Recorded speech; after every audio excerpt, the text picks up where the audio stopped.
And we are live. What's going on, Confirming everybody? live, yeah. How's everyone doing this week? I'm hoping Uh, good. Hoping it's been a good time. yeah, let's hope so. Let's sure hope so. So I guess today we're gonna be talking about goal setting and imagery. And when it comes down to imagery, interestingly enough, today was we actually won a imagery battle downtown. I don't know.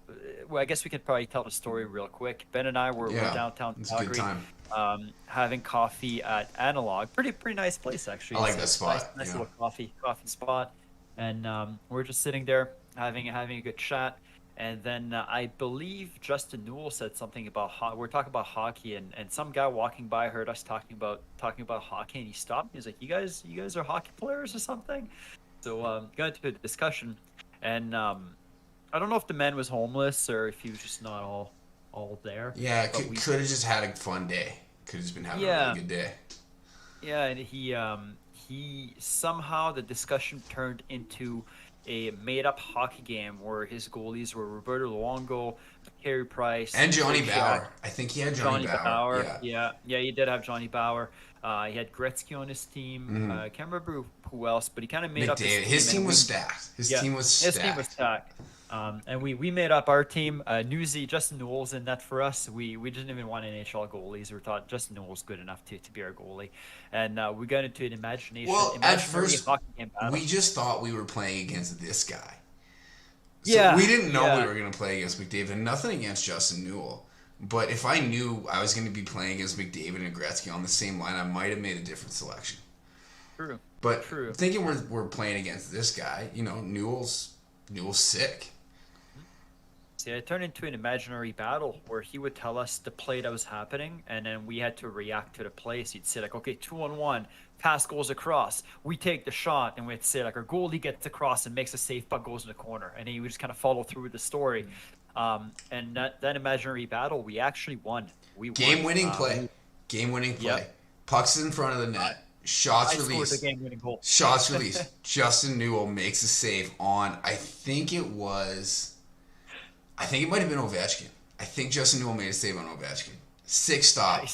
top slot.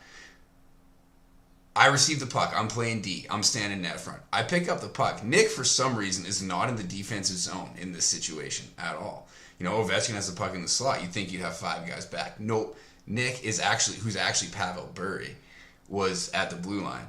Me, who's also Joe Newendike, just sauces the puck from the mid slot over everybody to Pavel Bure at the blue line. Pavel Bure goes down and scores on Vladislav Tretiak in overtime. Yep. So And when if it you comes down can't to follow imagery, that, neither could we.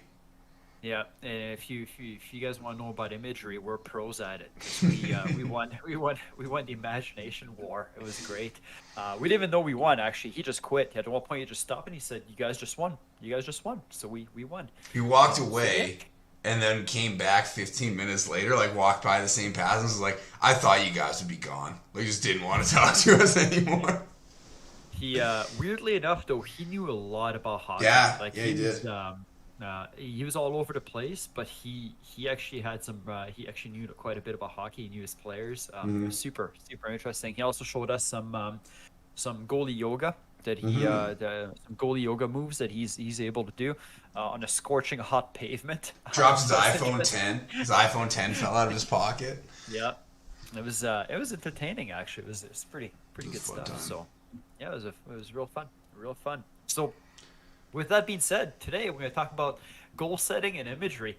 Let's first start off with goal setting, and then we'll get into imagery after.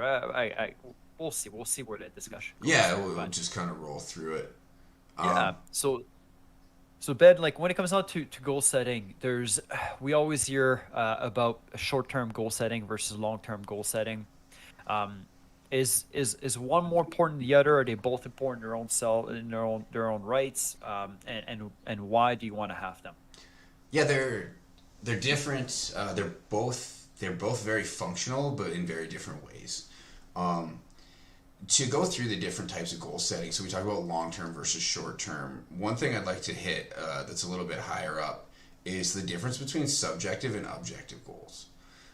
That's going to feed into the long-term and long-term or short-term goals. So when we talk about subjective versus objective goals, if I just ask you, what's the difference between subjectivity and objectivity?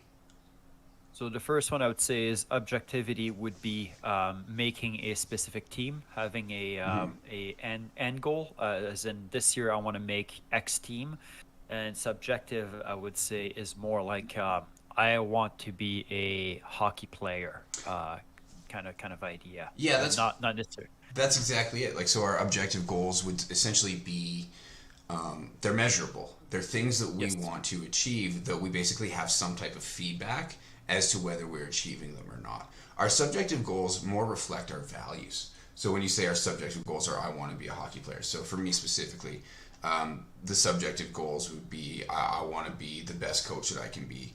I want to be a good partner to my wife. I want to prioritize my physical health. I want to be fit. So those are subjective goals, but those in themselves, they don't really provide us with an action plan or any type of motivation. And that's where our objective goals come in. And our objective goals that's when it's going to start to break down between our short-term and our long-term goals from there. So once we've identified our values, and we're doing this on a goaltending show, so I'm guessing one of the biggest values that the people that are going to listen to this are going to have is they want to be the best hockey player they can be. They want to achieve the highest level of performance that they can as a goaltender. So then from there, when we switch from identifying your values, that's going to lead into how we can actually achieve those values and what action steps we can take to do it. So short-term and long-term goals are both going to be essentially steps of action. So the first thing you want to think about is defining a goal. So basically a goal, if you're looking at a goal as essentially a means of action. It's something that you're motivated to achieve. So when you try to separate long-term versus short-term goals, you essentially have to decide what time span is a long-term goal versus a short-term goal. Because it can be different for everybody. A long-term goal we can look at by the end of this season, or we can look at in 4 years. And it's going to be dependent on everybody. It's going to be dependent on the situation that you're in as well. And then short-term goal, again, the difference between that short-term and long-term is going to depend based on how you define that term. Is a short-term goal what you want to achieve a week from now? Is a short-term goal what you want to achieve today in practice? So we'll come back to those definitions of like long-term and short-term goals a little bit later. The one thing I want to cover first with our objective goals is basically the 3 types of objective goals that we have. So a lot of times you mentioned an objective goal would be making a team. Now, I'm guessing that's probably everyone listening in. That's going to be their goal, especially now in June. We're looking for the offseason next year. We want to achieve a specific performance level that's going to allow us to play on the team that we want to, on the highest level team that we can make. Now, from there, what's going to be called our outcome goal is going to be that team that we make. So when I say an outcome goal, the 3 levels, actually, sorry, I'll backtrack a bit and take a step back. The 3 levels of goals that we're looking at are, first of all, our outcome goals. Second of all would be our performance goals. And thirdly would be our process goals. Now, going through our outcome, performance, and process goals, they're all objective in their own right, in that there's a way that we have measurement of them, and there's a way that we can get feedback as to whether we're achieving them or not.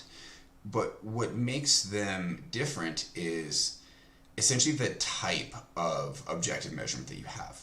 So when you say making a team, the objective measurement of making a team is really going to be dependent on factors that involve your own ability to control things, and it's going to involve factors that are outside of your control. So when you think about making a team, Nick, what factors play a role in your ability to make that team? Performance, obviously. Mm-hmm. So whether you you get scored on a bunch, or whether you're playing lights out. Yeah. But that's that, like you said, there's 2 different factors: what you can control, what you can't. So that'd be part of what you can control. What we can't control is whether the coach who's picking the team has certain biases for certain things, whether it being a play style, size, or any of those things. So those would be part of factors as well. So that's the biggest thing with our outcome goals is they're measured not only in terms of what we do and our performance, but they're also measured in terms out of we call it social comparison. So for me to achieve an outcome goal, it's going to depend on not only what I'm doing, but what everybody else is doing. So, even in the case of controlling what you can, I can play the best game of my life or the best tryout. I can have the best weekend ever. But there may still be a goalie that played better than I did, regardless of how well I performed. And that would be something out of our control. But there can also be things out of our control that don't necessarily have to do with our performance or other players' performance. There's external factors to that, as you mentioned. Could be a coach's decision. The coach could have certain guys in mind, certain biases as to why they don't select you in this example. So our outcome goals are good in the means of they provide direction and motivation. However, our outcome goals can be a little bit misleading and a little bit I'm going to say frustrating, where last week we talked about stress process or anxiety inducing, because a lot of times by putting attention to the outcome goals, from there we can start to focus on things that we don't have control over rather than things that we do have control over. And as soon as we start to focus on things out of our control, that's where we start to we start to have worries, fears, and doubts, because we're worried about what that coach is thinking rather than what I need to actually do on the ice at the moment. So that's going to be our outcome goals. And a lot of times when we're talking about our long-term goals, that's what we mean. We don't necessarily mean the skills that we want to possess in the next 4 years. We want to talk about in 4 years, and just using 4 years as an example of a long term. In 4 years, I want to be, as a 19-year-old in junior A, I want to achieve a college scholarship at that level by that time. So from our outcome goals, we can generally take a step lower, and these are what we call performance goals. So then our performance goals are still going to have some type of objective measurement, but the biggest difference is they're going to be almost solely under our control. Now, with our performance goals, a lot of time what we do is we think about a performance subset. So a lot of times we'll use data to do this. This will be like a goalie's goals against average, save percentage. And I know there's new goalie stats that are goals saved above average that tries to take into account more situational factors rather than just strictly shots on net. Because, as you know, not all shots are created equal. You could see 10 shots and they could 7 of them could be breakaways, and you could give up 3 goals and your save percentage is 700. Or you could see 45 shots all from the blue line and perimeter and you could make 2 saves. You could make 38 saves and allow 2 goals. So in that situation, in that sense, the save percentage isn't really reflective. So a lot of times with our performance goals, we're going to set performance goals as more of a short-term time span. So we'll look at, a lot of times through hockey seasons, you look at quarters, or you can even break it into 7 games, because that's kind of like a playoff series. For this 7 games, this is where we want our performance to be. And a lot of times you will use stats like that. You'll use your goals against average, save percentage, and goals saved above average. Now, those are personal stats, and we're talking about improving our own performance. But there is a slight issue with it, is that they're not still fully under your control. They're more under your control. But if we're looking at data and we're looking at stats, there's a number of things that factor into that. We talk about like your team performance. If your team performance is, again, just use that example of you give up 10, you see 10 grade A scoring chances. You maybe only see 20 shots a game. If you see 10 grade A scoring chances, that's going to impact your data in a little bit different way than somebody who sees 40 shots, mostly from the perimeter. That's going to impact their data. So our team performance has a lot to do with it. And if we're plotting performance over time, we're always trying to increase our performance. If something happens with our team, that can potentially decrease our data, and that's a little bit out of our control. So performance goals are good in that they provide almost immediate feedback as to how you're doing and where you're sitting. Outcome goals, they provide a direction. They also provide a little bit of immediate feedback. But the main focus that we always want to think about is process goals. So process goals are essentially the skills and tactics that we are trying to implement in order for us to accomplish our long-term goals. So both our performance and our outcome goals. So the way I like to think about it, we talked a little bit about self-talk last week. I like to think about of our focus of attention. Now, if we look at all three goal types, the same way you mentioned, like short-term, long-term goals, is one better than the other, or are they just all useful in different situations? The answer is the latter. Like, all these types of goals are quite useful. It's just a matter of when we're putting our attention on each type of goal. So, for example, an outcome goal of making the team you want to next year is a very good thing to have. Why? Because it provides motivation and direction. It provides the why. Why are you doing what you're doing? You know, we have this conversation with goaltenders sometimes. As guys start to go through the season, or sort of go through the off season rather, they're on the ice 2-3 times a week. They're working out 2-3 times a week. You know, it's a difficult schedule, and it can be quite exhausting. So having an outcome goal in your mind at that time, shining your attention on it then, when you need the motivation to get up and go to the gym, when you need the motivation to get on the ice when you're tired, that outcome goal drives your action. So as you're driving that action, that's going to allow you to accomplish and increase your skill set, which is then going to reflect back on your outcome goal. So the time and place for our outcome goal is generally not going to be when we're in the middle of the game, when we're at the rink. That's going to be when we need that step. We need that extra jump for motivation. Then our performance goals they serve a really good purpose of providing us with kind of immediate feedback of how we're doing. So our outcome goal, it doesn't always give us immediate feedback of how we're doing. So for example, we'll use the same example we used before. You have the best off season you've ever had. You're in the gym all the time. You're training on ice, and you feel really good. You get to your midget AAA tryouts, and you play the best hockey you've ever played. But you don't achieve that goal of playing midget AAA because there's something outside of your control. Now, is the achievement or not achieving that outcome goal, is that actually reflective of your performance? You know, it's maybe reflective of where you stand in relation to your peers, but it's not really reflective as to how your summer was.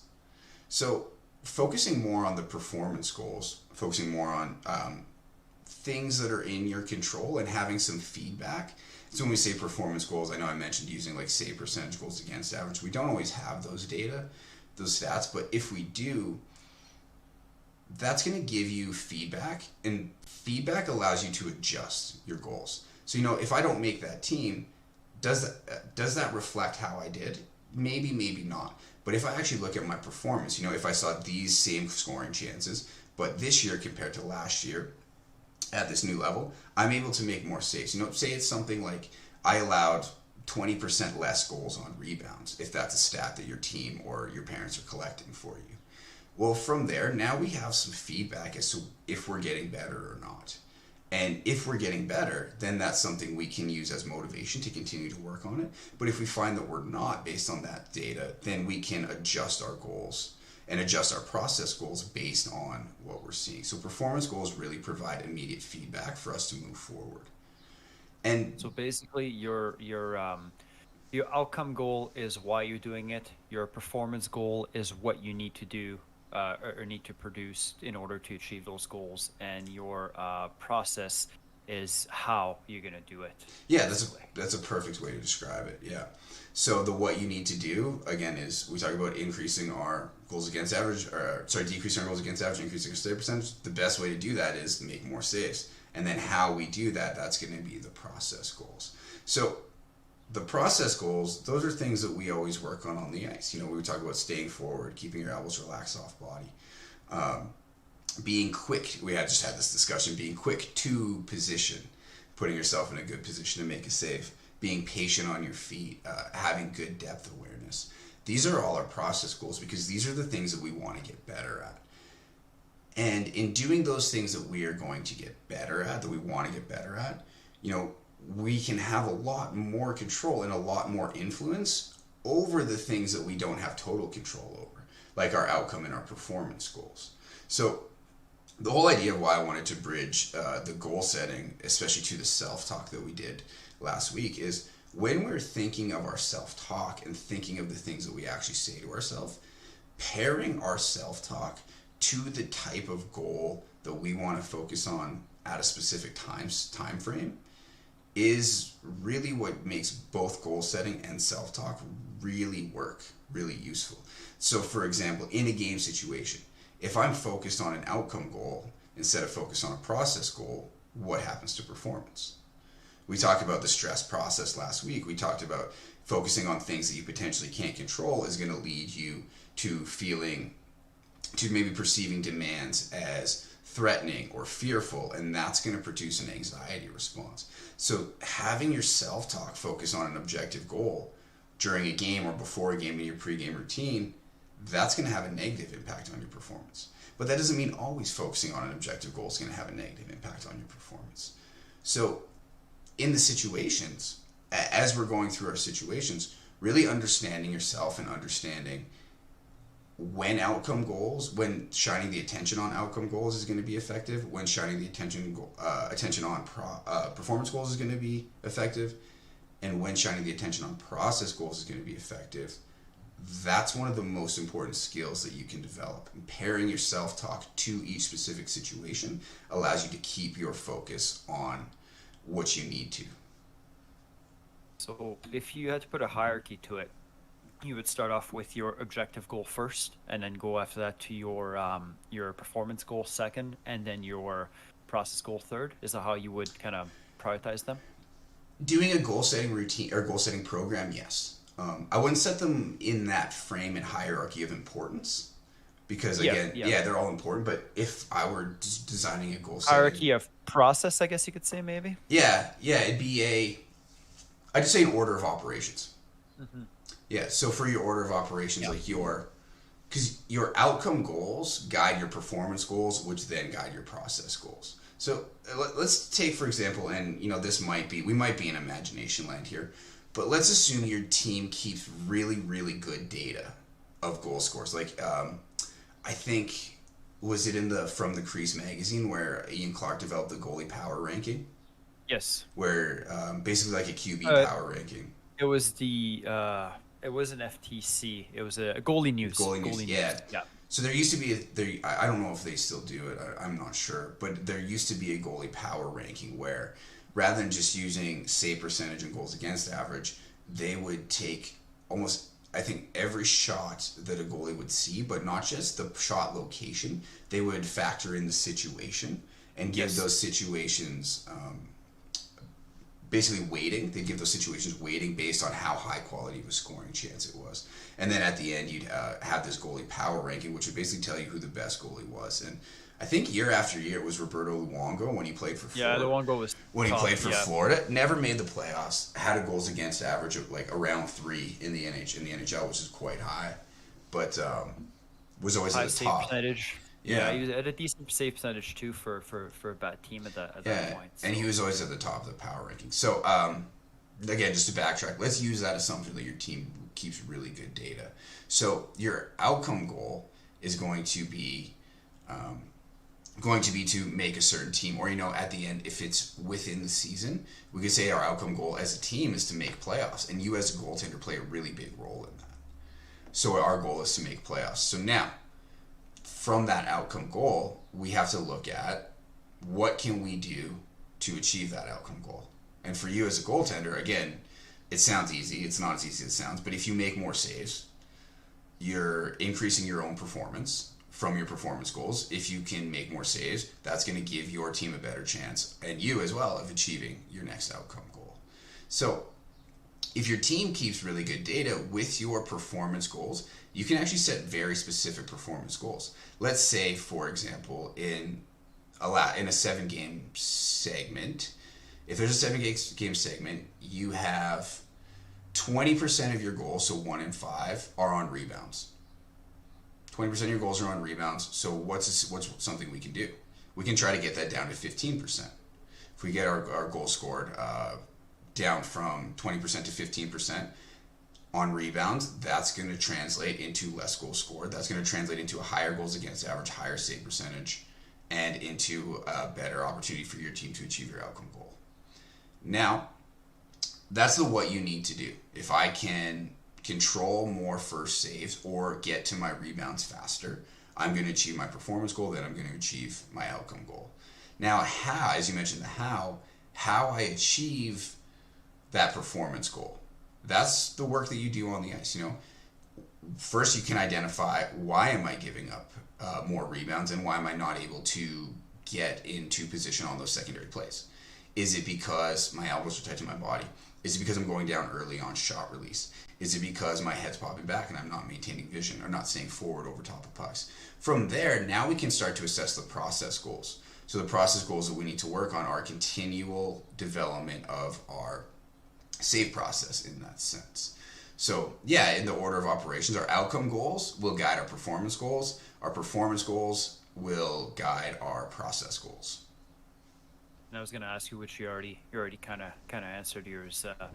Data has a huge implication as to what your process will be, basically, right? So I know that a lot of goalies in minor hockey don't really have those types of resources. So what it would come down to, I guess, is doing a better job with understanding the game and trying to get to reflect on the game a little bit better. Maybe even keeping up a journal, like we talked about last. That's right? exactly it. Like, and even for the process goals, we talk about these outcome performance process goals as being objective. Now, the difficulty with process goals is, how do you measure them? How do you measure if your elbows are off body? How do you measure if you're staying more forward on pucks than you were before? How do you measure if you're patient on feet?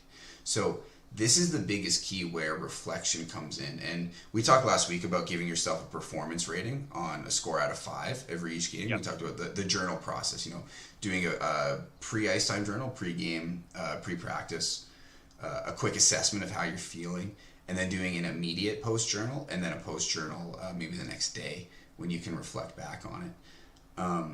Thinking about the different facets of your ice time, so the different facets of the situations you were working on, or the different facets of the save process, being very reflective in your own performance. If your team's not able to keep data for you, that's going to really be able to guide your motivate or guide your next steps. So if you can reflect and you can feel in a game or in a practice scenario, man, I didn't control any first pucks. Pretty much every time I got scored, I made a lot of first saves. Pretty much every time I got scored on was on a secondary opportunity. Now, it might take a lot of work. It might take a lot of thoughtful work to actually think back and think, why was that happening? Because there are a number of reasons that could be the case. But if you're able to do that, now you've basically provided your own data in order to set your next process goals. The thing too is that it might be hard for goalies sometimes to come up with those concepts, right? Of figuring out, like, okay, well, they can reflect really well, saying, okay, well, maybe it was off rebounds, but figuring out why it was happening can be hard. But a good thing though is if you do keep a journal of it, then you can bring that to your goalie coach and say, hey, these are the situations I got scored on. What do you think? And your goalie coach will be able to give you options right away, right? They'll be able to say, like, well, maybe your elbows are too tight to your body. Maybe you released off the rush too late. And then as they give you those options, you can kind of think back through it and kind of and realize what it was, right? So it's one of those things that I think it starts with, like you said, start with the journal, try to figure it out for yourself. But if at least you put in the work when it comes down to your journal, if you can't figure it out yourself, bring it to your goalie coach. And then you'll probably come up with a reason as to why those goals came in. Yeah, and even when the goalie coach is giving you your options, so when you say it could have been this, could have been this, could have been that, by keeping a detailed journal, you're imprinting the information in your head, so you can reflect and feel it right away. You're like, oh, it felt like it was this. I remember now. Whereas if you don't keep the journal and you're just like, I feel like I'm getting scored a lot on rebounds. And then you ask, okay, these are the potential reasons why that could happen. Are any of these what you're feeling? And you say, I don't know.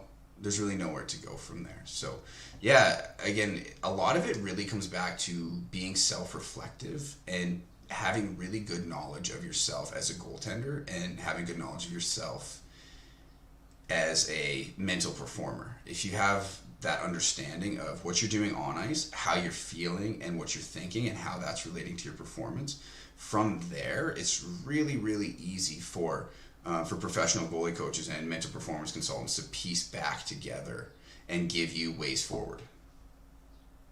Now, when it comes down to your goal setting, there's a lot of goalies who don't really know what their goals are. So how can you help someone figuring that out? Again, I like to start by the subjective goals. You know, like why is something important to you? This is something you and I come across a lot Yeah. of times when a lot of guys are going from midget to junior.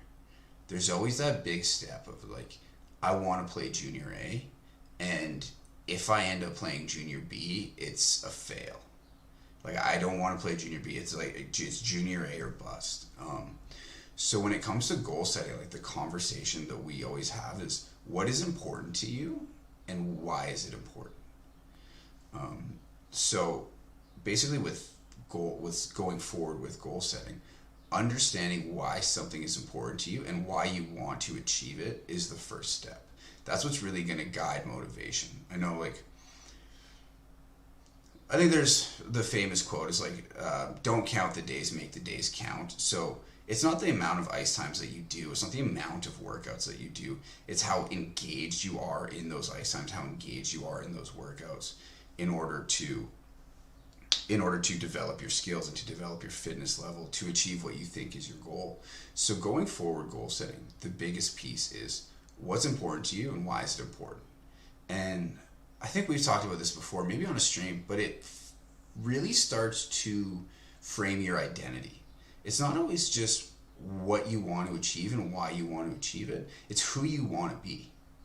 So, for example, I just mentioned the subjective goals.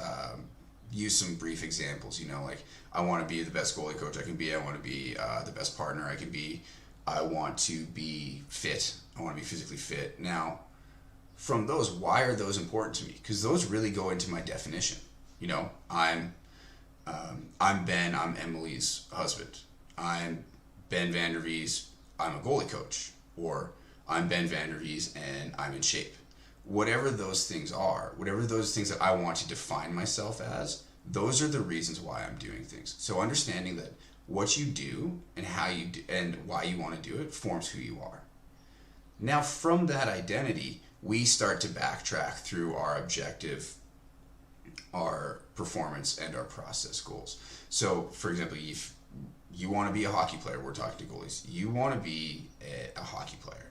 What do hockey players do? They play hockey for a living. So what are the next steps for you to play hockey for a living? And that's going to depend on where you are. Especially right now, once you understand your motivations and your values, you want to start to look at what team you want to play on next year and what's realistic for you. I'll cover that as we finish this up. We'll talk about like SMARTS goals. But you want to think about what's realistic to move forward to be a hockey player. So think about what team you want to play on. That's going to be your objective goal, and that's going to start to guide all your other goals down. So you're moving from, again, we started with the subjective goals up top. You're moving from the value piece of who you want to be to, well, if I want to be a hockey player, what do hockey players do? And then from there, you're piecing down into your immediate actions. So hockey players, they make teams. They keep continually increasing their skill set so that they continually play on better and better teams. So then those turn into your objective goals. And then how do they do that? You know, they show up attentive, they show up focused to their ice times every day, they show up attentive and focused to their gym sessions every day, and then that starts to guide almost all the way down into your daily schedule, to what you're doing today that's going to impact everything along that spectrum that you want to accomplish. That reminds me of a discussion I had with a dad, and he seemed to be more worried about his kid not making a specific team than his kid was, and not that his kid didn't care, like he said, like his kid ended up, for when he heard the news that he didn't make the team, he was pretty bummed out for the rest of the day, which is normal. But then the next day he was back to his regular self, Mm-hmm. and I was like, man, like, it's so weird. Like, does he not care? And the answer that I had for him is no. The difference is your kid wants to be the best goaltender in the world, and that goal doesn't get that doesn't just disappear because you didn't make your team. He can be the best goalie in the world by not being on that specific team. He can be the best goalie in the world on a different team, basically. And if you can figure out that top goal, like you said, who you want to be the best goalie in the world. It doesn't matter where you are physically in a location, whether you're on Team Canada or not, you can be the best goalie in the world in junior B, right? It's just a frame Yeah, of mind. you can be the It's a best way of goalie being. you can be. Right? Yes, Like that's exactly. really what the value is. It's who do you want to be? And I'm a goaltender, and goaltenders stop pucks, whatever level they end up playing at. But at the same time, if I want to be the best goaltender I can be, it doesn't really matter if I don't make this team, because I want to be the best goalie I can be because it makes me who I am, and I enjoy who I am. If I show up every day, I'm attentive, I'm learning, I'm feeling good about getting new skills, that outcome goal, although it's there, it has much less impact on your mood. It has much less impact on your mindset than it does if the outcome goal itself is your value. And Yeah, that's if you focus yeah. on what you can do today, if you focus on what you can do today to be the best goalie you can be, you're most likely going to reach your goals in the future, right? If you don't reach that goal initially, and the first thing you do is you start to pout, and that pouting kind of extends over a couple days to a week to a month to a couple months to a year. Well, chance of reaching your goal eventually are going to diminish as it goes. But if you start focusing on what you can do today and who you can be today, it'll help you in the long run. Yeah, each time you take an action or perform an action that's going to get you closer to your outcome goal, what you're also doing is you're taking an action that starts to fill who you are. So, and that's why like we always kind of start with who do you want to be and what do you value. If you want to be the best goalie you can be, if you think about achieving that identity as an empty container, each time you take an action, you're putting something in. Say you're filling a change jar, you're putting change in, so that every time you do things that the top level goalies do to become the best goalie you can be, you're filling that jar of becoming that identity. And do we ever achieve a good question could be, do we ever achieve that identity? Probably. Well, the Yeah. thing is, you're at some point, once you fill the jar, you just Yeah. grab a bigger jar, Yeah. right? And you start filling up that Yeah. one, and then Yeah, and it's because there's always things to learn. And what we start to enjoy and you learn about what the values that you hold are is you don't actually value that outcome. You start to learn that the outcome is really something that's on the periphery. What you enjoy is becoming who you want to be, taking those actions, and just feeling more competent in your skills. You're learning every day, and every day you're learning, every day you're getting better. You're feeling like you're becoming more of who you want to be, and that's the most motivating factor. now when it comes down to being able to reach those goals, imagery, being able to visualize is a big part of it, right? Mhm. So what can you tell us about imagery first, just as a quick overview, and we'll kind of expand from there. So almost every athlete uses imagery. I think there's studies that show like 99% of them use imagery. Now, the biggest caveat to that is, what do you image? If every athlete uses imagery, that's a pretty vague spectrum of what they could image. So basically, imagery is broken down into two types, and it kind of coincides a little bit with the self-talk that we're talking about, and it actually coincides with goal setting as well. When we break imagery down into two types, we call it cognitive imagery and we call it motivational imagery. So cognitive imagery is skills and tactics. So for example, sometimes two different terms are used. You'll hear mental imagery and mental rehearsal. So mental rehearsal is basically rehearsing skills and game scenarios, whereas mental imagery can be things that aren't directly related to your performance. Or you could say imagery can encompass all of those things, and then you separate it from the cognitive and motivational side. But the biggest difference is the cognitive imagery is skills and tactics, things that you're doing in game. Motivational imagery is generally geared towards changing or improving your emotions and arousal level. So that's if you have imagery at the top, those are the first branch of that tree, cognitive and motivational. And now from cognitive, we mentioned two types. So we mentioned there's what's called cognitive specific and cognitive general. Now the difference is not actually how specific it is. One is specific in the sense of you're focused on your own skills and your own body mechanics. The second type of imagery, which is cognitive general, is going to be more visualization of tactics. So let's say, for example, a pregame routine. Most goalies, when they use imagery, that's when they're going to try to incorporate it into their pregame routine. Now, if we're trying to incorporate imagery into our pregame routine, a lot of times we want to think about two things. We want to think about, first of all, exactly what we are doing. We want to try to visualize ourselves being patient on feet. All of those process goals that we talked about, we want to visualize those before we get into a game situation. So, again, being patient on feet, being quick to position, visualize ourselves making really strong first saves, visualizing ourselves using our post play effectively, utilizing our post lean in certain situations. Now, flipping that to the cognitive general side, this is going to be more so tactics. So when we say cognitive general, it's generalized because it's encompassing more things than just your body mechanics.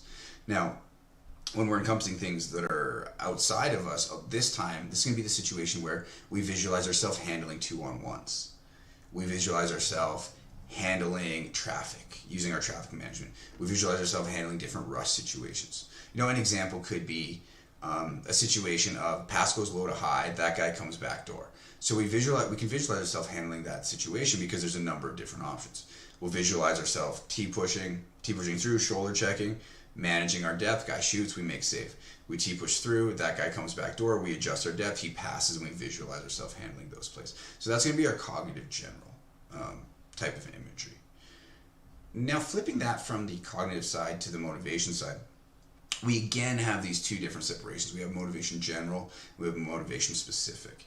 Now, motivation general imagery is a lot of times going to be really just geared towards our arousal level, our emotional state.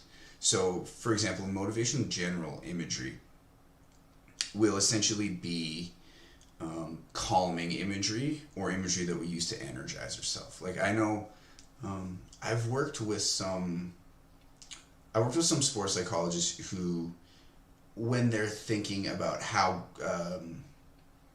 players play their game, they tell them to try to relate their game to a specific animal and call it like a power animal. That would be an example of your motivation general. So that would really essentially be, if I want to play like a bear or a panther, as a goaltender, to talk about cat-like reflexes, if I want to be like a tiger, that's going to basically increase my arousal level thinking about those types of things. I can also think about it in a sense of relaxing. This is kind of the,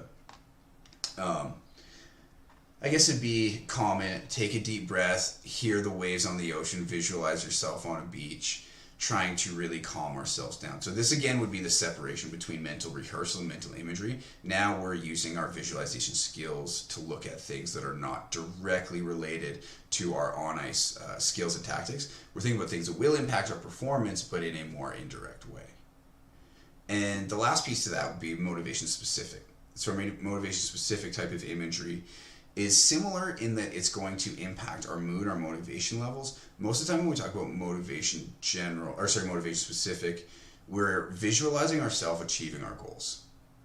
So when we think about visualizing ourselves achieving our goals, that's going to have a really positive impact on our mood. So again, you think about the idea of, it's been a really long week, you're pretty tired, it's Friday morning, you have a 8 a.m. workout and you have to get up. Well, in doing that, we talked about focusing on our outcome goals. We can do that with our self-talk. Think about, why am I doing this? Because I want to achieve this outcome goal. But another way we can motivate ourselves is to have a visual cue or use an imagery of ourselves making that team. We think of ourselves with that jersey on. Or if it's winning a championship in this year, we visualize ourselves holding a trophy at the end of the year. So that's basically where our motivation specific comes into play.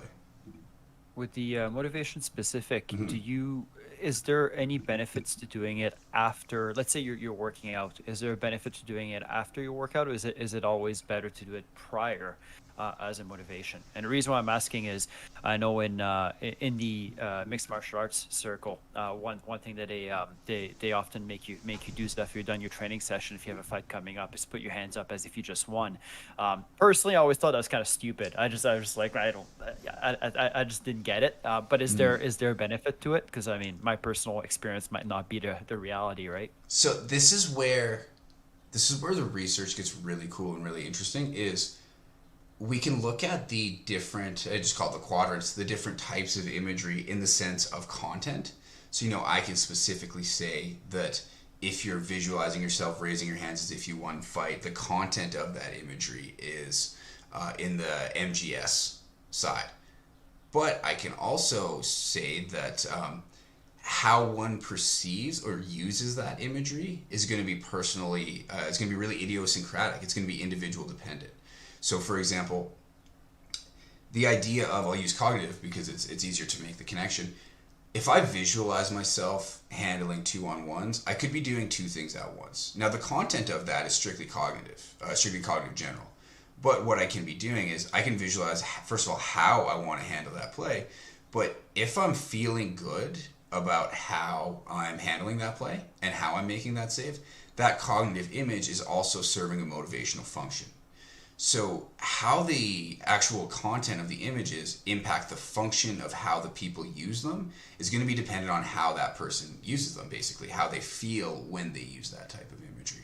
So for you, you could raise your hand up after your workout as if you won that fight, and you could be like, I don't know, this doesn't make me feel any better, any more motivated. But the reason why they're asking you to do it is likely because the coach or the trainer, that is something that works for him. I've never trained for a fight, but I'm guessing it's grueling.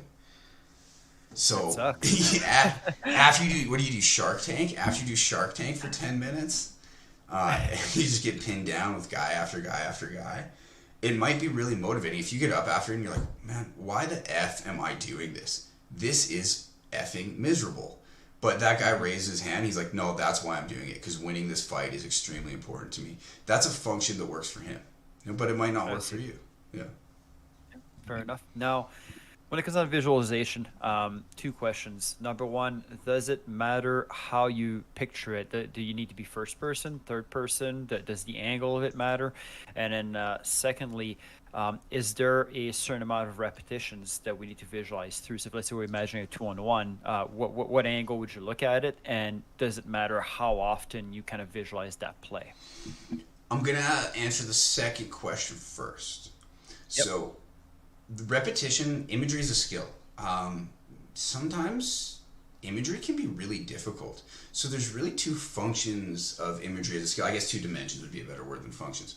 But there's two dimensions of imagery skill.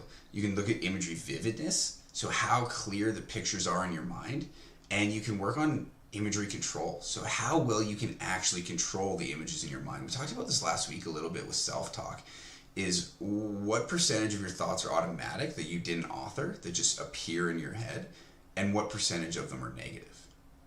And the ability to control your visualization goes up the more you practice. So again, it's going to be individual dependent, so person dependent. Some guys might be able to visualize right away, or it's something that they've done in their routine since they were a young kid. They have a really good ability to picture things mentally. So they're able to generate vivid and clear images vivid and control their imagery right away. But some guys who have never really used it before, it's going to take time for them to get both really clear pictures and have good control over them. So a lot of times when we're doing imagery as a skill building exercise, we're trying to build an imagery routine, you're going to include one sense at a time. So for example, there's the different senses you can include. Like when you're playing a game, you have at least two senses going. You have visual sense, auditory sense, but you also have the kinesthetic sense. You actually have how your body's moving. So when you're building an imagery routine, again, imagery is we're trying to reflect a real life experience. In your imagery routine, in order to build both vividness and controllability, we're going to first start with just visualization. No sound, really no movement either. So we're going to just have close your eyes, and then there'll be a script in order to practice it, so to get repetition. So in a script, you can either record yourself reading the script to you, or you can just have it autoplay. I'm sure there's somewhere you can find imagery scripts. You can write it yourself. I think you can get Siri to probably read it to you if you want. I don't know. I'm not good with technology. But in that sense, when you're going through your imagery script, you're essentially building both vividness and controllability. The script is telling you what to visualize, so that's really working on how well you can control it. Because if I just sit down and I say, what am I going to visualize? Oh, I'll think about a 2-on-1, and then I'll think about this in a 2-on-1. How many repetitions till you start thinking about you handling a 2-on-1 and a goal going in? It's bound to happen. But the more repetition you get, the more control you have over those positive images. So there's really no set number of repetitions, the same way like, when you work with different goaltenders, there's no number of set repetitions that somebody needs in order to be able to incorporate this skill. But the same way with any type of skill, the more deliberate practice you get at it, the more vivid it's going to be, the clearer your images are going to be, the better you're going to be able to control them. So I guess that was the second question, the type of repetition. Remind me of the first question. I got a little bit to check. First question was about whether you want to look at it through a first-person lens or third person. Generally, what is most comfortable for you? So when we're talking about skill building, you're always generally going to do what's uncomfortable. Because if something's not comfortable, you don't feel good at it, that's probably the thing you need to work on most. But if we're talking about incorporating an imagery routine to have immediate performance effects right away, you want to do what's easiest for you and what's most comfortable. For dynamic tasks, dynamic tasks, things like hockey, the literature calls it open tasks versus closed tasks. So an open task is something that's reactive. A closed task is something that's not reactive or time dependent, like golf. Golf's a closed task. There's no reactive component to it. In open tasks, research shows that external perspectives generally have a little bit more performance enhancement. They're a little bit more related to performance, but the most important factor is how controllable and how vivid your images are.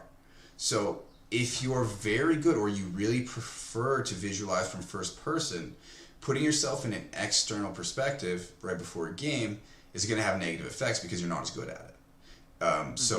Or you're not as comfortable with it. So to answer the question, generally, or in general, external could have a higher impact if you're as good at both perspectives or if you equally like both perspectives. But applying yourself in both perspectives gives you different angles, different feedback. It also allows you to increase both skill sets of both internal imagery versus external imagery. So the one benefit that internal imagery has, and this goes back to adding senses, is we talk about, first of all, adding visual senses. So you can see what's happening around you. You can visualize from first person, visualize from third person, and just see what's happening. Then you can start to add auditory senses. What does it sound like when you make a save and the puck hits your stick? So we're just slowly getting it into a more realistic visualization. Then you can add the third sense of the kinesthetic sense. And this is what guys are doing. Like, you see goalies jump on the ice for warm-up. They're not actually seeing pucks yet, but you see them moving their hands, moving their head. They're doing what's called kinesthetic imagery. So it's still a form of imagery from the first person, but now you're actually incorporating muscle activation of the muscles that you're actually going to use. And as you get to the kinesthetic imagery, that starts to add performance benefits as well. So again, as is always going to be the answer with things in sports psychology, it's never yes or no or one or the other. It's always it depends. And usually what it depends upon is the person. Depends on what the individual feels works for them in certain situations. It's interesting. I like the idea of adding the feel to it. I think that goes a long way. With your imagery and your visualization, is there? So if let's say you can't be on the ice, let's say it's COVID as it is right now, all right, and they cancel all your ice. Is there a big benefit to visualizing every day if you can't get ice? Are there any studies that show performance increase where people don't get the actual physical, they don't actually train physically, but because they do some visualization, they still get some improvement in their skill set? I can't point to studies specifically, but the answer is yes. And the reason why is it's actually really cool. The study of how they discovered what's called mirror neurons. So mirror neurons are the brain cells. They're cells in your brain that activate the same parts of your brain, the same parts that are associated with the skill that you're trying to incorporate when you're watching it versus when you're doing it. So the same pathways are being activated. So you're still technically strengthening the neural pathways and the neural connections that you need to when you're visualizing the same way that you're doing on the ice. Now, is it a replacement? Is it as good? No. But how they discover the mirror neurons, the story that I heard when I was in university was they were doing studies on monkeys. They had them hooked up to brain scanners, and it was one monkey's birthday, and they got ice cream. When it was the monkey's birthday, they gave him some ice cream, and they noticed that the monkey who was watching the other one eat ice cream had the same neural connections, the same parts of his brain were activated when he was watching them eating ice cream as opposed to actually eating ice cream. So just kind of a fun psychology history. I hope that story's true. It was told to me. The best dessert ice cream, man. And stories like that, again, as a teacher, I don't know if that was true or not. I didn't really look into it. But it made me. But it makes you remember. It made me remember what mirror neurons are, and it made me remember that great story. So, either way, so the whole idea of can you have a benefit to your, we'll call them your process goals, because that's what you're working on when you're visualizing and when you're on the ice. Can it have a benefit to your process goals? It definitely can. Will it be substantial? Will it be noticeable when you get on the ice? I can't say or not. But I wonder if part of it is based on how good you are at visualizing, whether you're able to add the feel to it and all those things. If that the better you are at visualizing, the better the results will be than if you're just a novice at it, right? So that'd be interesting to figure out. I haven't read the imagery literature for 4 or 5 years, so I'm not sure if there's new data, new studies on that. So it doesn't really necessarily have to be only internally. It's not just you visualizing. Just seeing makes a difference as well, right? Which it's something that we've talked about at camps too. Is sometimes people just want the one-on-one training session versus the 2-to-1 ratio session. But that's one advantage that you have when it comes down to 2-to-1 training, is being able to observe what is happening with your goalie partner and trying to decipher it. Think about first person versus third person, what you just talked about. Now, we talk about there's benefits to both, and sometimes having a third person's perspective is better than can be more beneficial than having a first person perspective. Well, when you're in a 2-to-1 situation, you get both. I'm in the net. I'm feeling what works for me. I can visualize it. If there's a correction that needs to be made, you or I jump in, talk to this goalie about the correction. Maybe we demo the connection, because that's what we do. We get our knees down on the ice so we can actually show them. The same way that we're talking about visualizing through a number of different senses, we're using those senses as we teach. And not only are we using those senses as we teach, the goalie in net is using all those different senses. So they have an auditory sense. We're telling them what we want. Then we're showing them what we want. And then from there, they can use internal imagery to visualize themselves doing it before the next repetition. Now, that's a first person perspective. If you're in a 2-to-1, you're going to jump out of net, your goalie partner's going to jump in. Now, as your goalie partner jumps in, as long as you're focused and paying attention, you're going to be seeing what works for them and being able to understand how it works for you. So now you have almost a third person perspective. So having that visual appearance of noticing what works, now you can use that, you can extrapolate that, and you can form your mental rehearsal or your imagery based on, maybe I was feeling this, but I couldn't see it.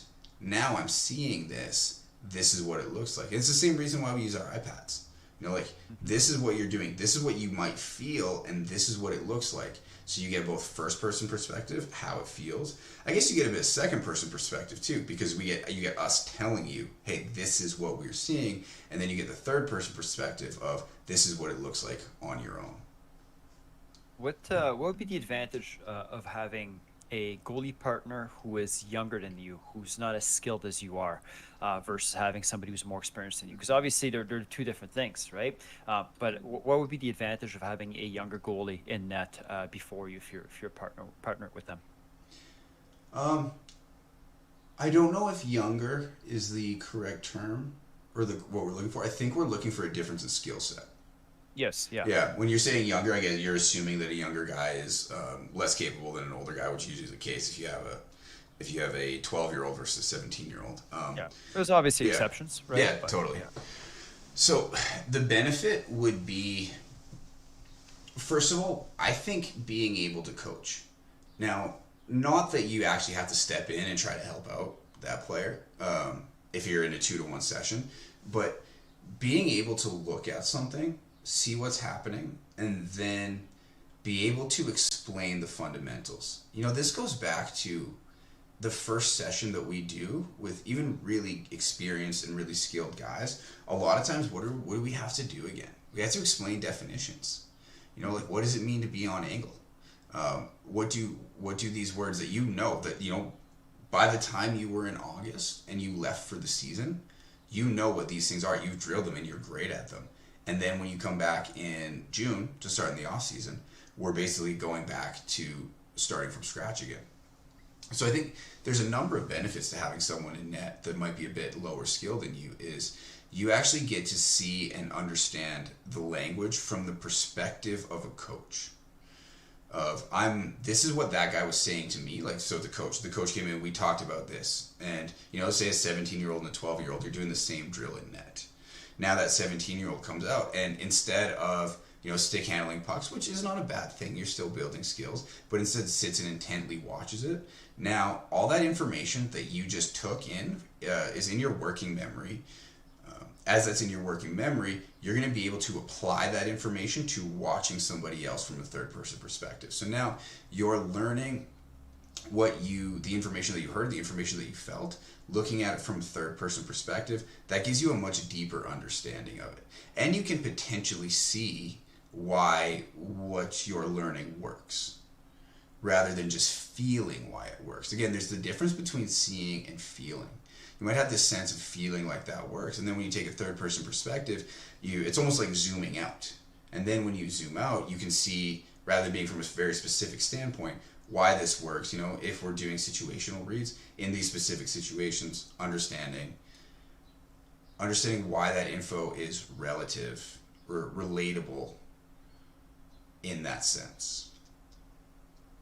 That makes sense. I like that. Now, what if you're on the ice with a let's say a more skilled goalie is your partner? What would be the advantage in that regard? The advantage would be, I think more motivational rather than strictly skill wise. Like, it is important to get a third person perspective of, oh, I see that's what that guy's asking me to do. This is what it looks like. That's quite important. But I also think we come across this in camps. Everyone wants to be partnered with guys that are better than them. Like, if everyone was partnered with guys that are better than them, nobody would be partnered with anybody, because there's obviously hierarchies of different skill sets. But the benefit to being with somebody who's skilled in that higher level is to really see and understand how well they do fundamentals. You'll have guys that are 12 and guys that are 17, guys that are 22 in pros doing the exact same drill, working on the exact same skills. So I think the importance of younger guys being partnered with older guys, or less skilled guys being partnered with more skilled guys, is to really get the sense that this is important. Not just important now because I'm young, but this player who's in the East Coast League, playing in the Western Hockey League, these guys that are at the upper levels that I want to get to are doing the exact same thing. So that means that what I'm doing here is exceptionally important, and I should really pay attention, because that guy who's there is doing this as well. So I think from there's a really big understanding component and a big motivation component to it. Oh, I like that. Yeah. I like that explanation, actually, quite a bit. Now we're a little bit over 60 minutes. Is there anything else that you want to add to what we talked about here?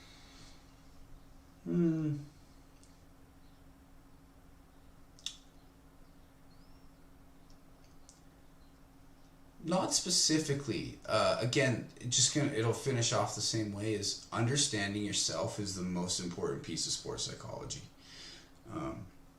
It's the most important piece of achieving goals, is understanding yourself and where you sit, because we talk about values. Initially we talked about values. Those values are going to guide your goal setting. So understanding who you are, understanding what you want to achieve, but most importantly, why you want to achieve it. That's going to be the first step to developing a goal setting program. Again, everyone talks about like what programs can I do.